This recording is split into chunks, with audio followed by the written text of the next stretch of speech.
Hello दोस्तों, Patna high court के जो कंप्यूटर ऑपरेटर का फॉर्म निकला हुआ है उसमें हम टाइपिंग का स्पीड कैसे बढ़ाए एक कमेंट आया था। तो फिर हम आपको सबसे पहले बता देते हैं कि अगर आप हिंदी या फिर इंग्लिश किसी एक लैंग्वेज पर अच्छा खासा पकड़ है तो फिर आपको क्या करना है कि आपका टाइपिंग का स्पीड हम मानते हैं कि 30 का है। मान लिए कि 30 का स्पीड है तो फिर आप जो बेसिक चैप्टर होता है जैसे कि होम रो, अपर रो, लोअर रो, ये सब का प्रैक्टिस अच्छा खासा कर लिए होंगे।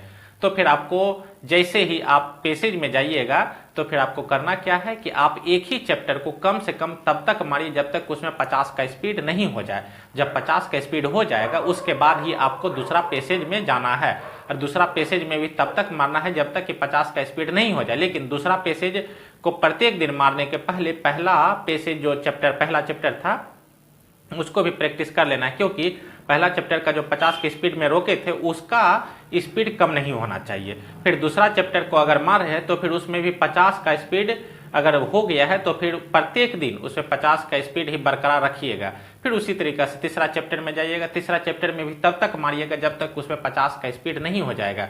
जब 50 की स्पीड हो जाएगा उसके अगले मतलब उसके बाद चौथा चैप्टर में जाना है।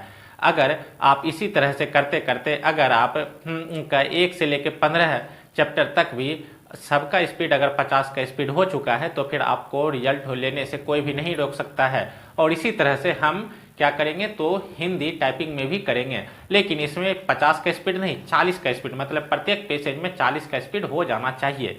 धन्यवाद।